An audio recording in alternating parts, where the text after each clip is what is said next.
hosts. I'm Shannon Rim. I'm Beatrix Flores. And today we will be interviewing Miss Jen Alejo Pagio for our entrepreneurship class. Let's go!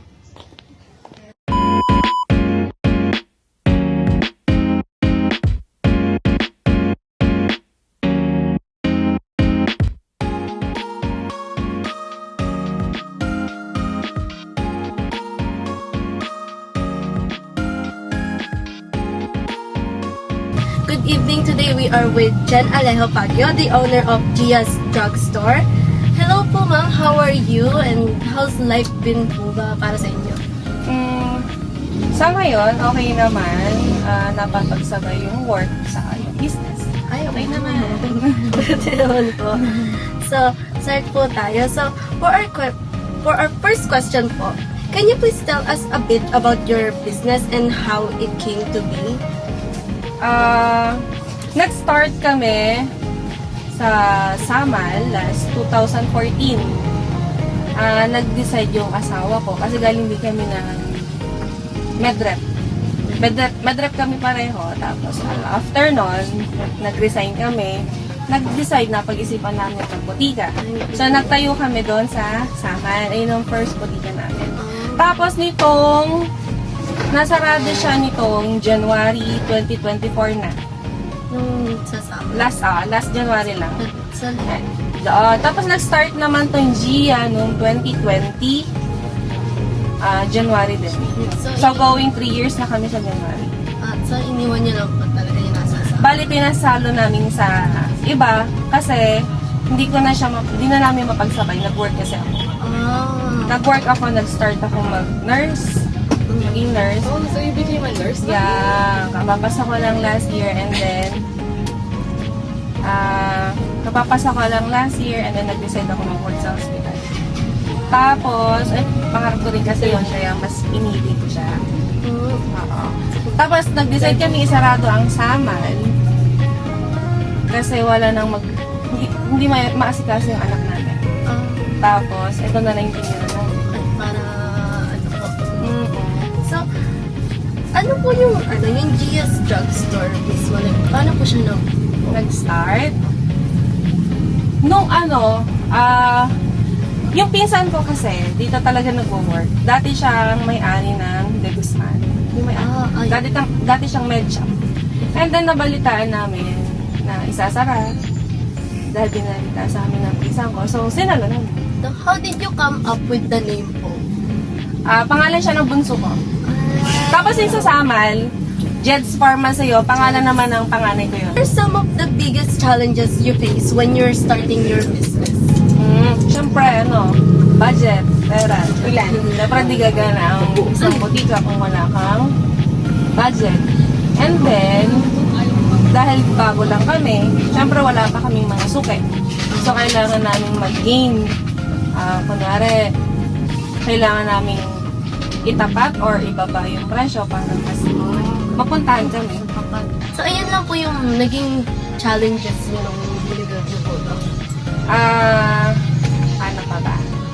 Siyempre, yung time management. Kasama yun.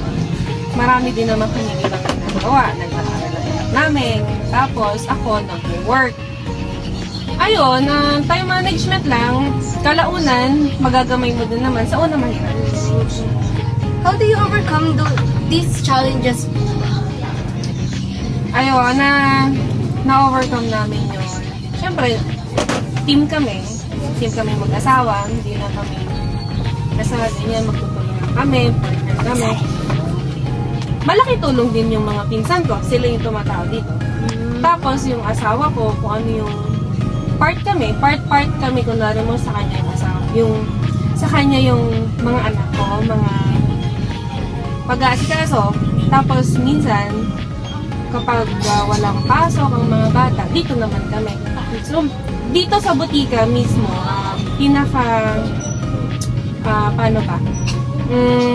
Gumagana, yung isa kong pinsan, siya na yung taga-order, taga-kuha ng chechekeran ko. Para ganun, umiikot. Hindi lang siya ako yung hihintayin para gumana yung butika. So, binibigyan ko sila ng task. So, alternate lang. Tulungan lang talaga. Hindi mo naman mapapaikot o mapapalakad ng isang butika kung isa ka lang. Dapat tulungan.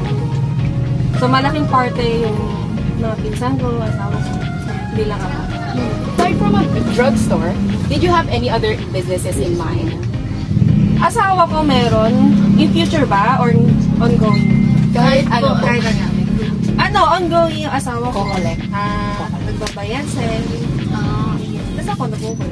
Hindi Hindi. lang ako. Ay, sa dami nyo rin po palang, like, Siyempre, hindi ka ang tawag dito,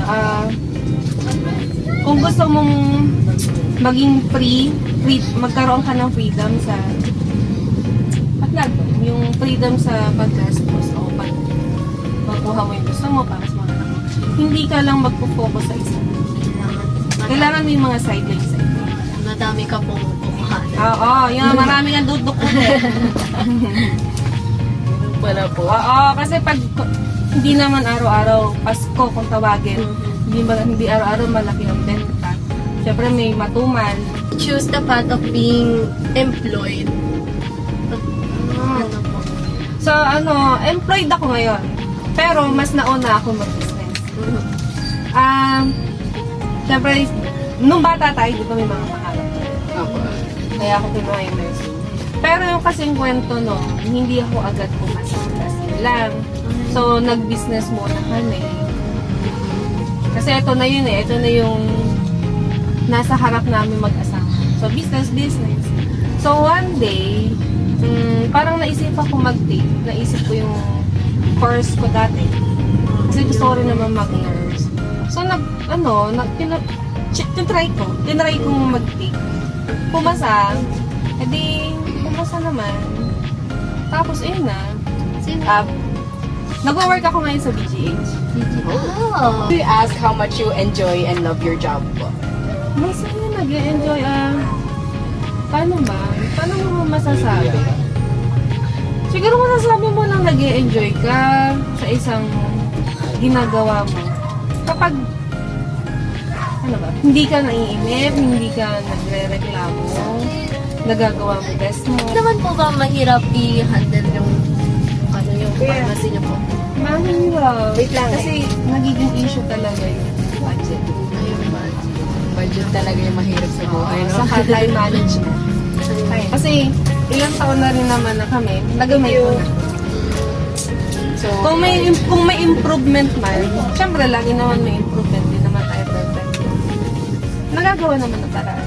What do you think are the characteristics and competencies that made you a successful entrepreneur?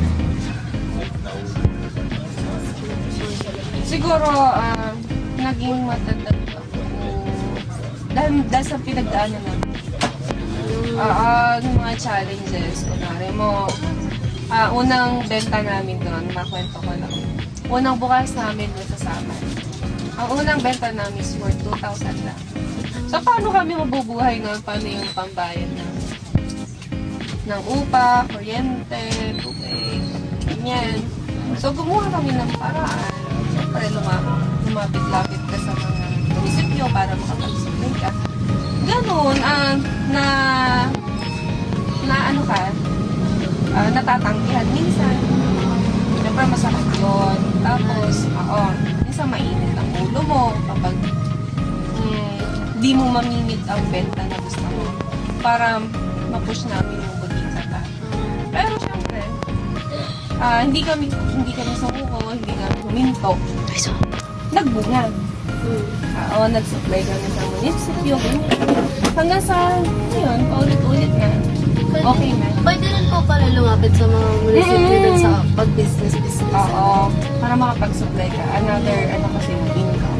Hirap din po kasi pag syempre walang Yeah, pag umaasa ka lang sa araw-araw na benta, parang mahina. Okay naman po ba yung araw-araw na benta na yun or Okay dito kasi mas matao dito. Kesa sa Saudi. so, sa tingin niyo po bakit mas matao dito? Mas marami kasi establishment dito. Tapos, malaki ang Orani. Yung Samal kasi medyo maliit lang yun. Tapos, hindi siya ganun katao. So, yung place po talaga yung big factor na Yun pa yun. Kapag nagtayo ka ng isang business, titignan mo yung lugar talaga. Lugar para kung tatauhin ka ba o hindi. Kasi kung magtayo ka ng butika, hindi naman matao, hindi. For our last question, what advice would you give to someone who is thinking about starting their own business?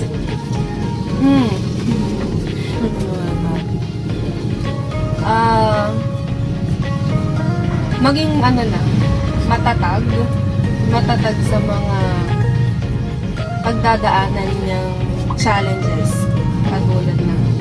Kasi minsan yung iba nag-start pa lang sumusunod. So kapag ganun talaga sa isang business, marami kang challenges, marami kang problema. Gagawan mo lang ng paraan. Lahat naman ng problema may paraan, diba? So ayun, hanggang sa ma-overcome mo magdire-diretso. Maging matatag lang. Dasal. That wraps up this interview, don't you think so? Thank you so much, Miss Jen, for allowing us to interview you. We had an enjoyable time talking to you, and I hope you did as well. Thank you po. Thank you. We're back at school and we compiled our reflection into one. We realized that to become an entrepreneur, you have to stay determined and it's important to have inspiration to keep you motivated in life. Example are Miss Jen's family. Her family keep her motivated to keep going and to overcome any challenges that she faced. Self-motivation and courage is good, but it won't hurt to have other people to cheer you on in life. Thank you.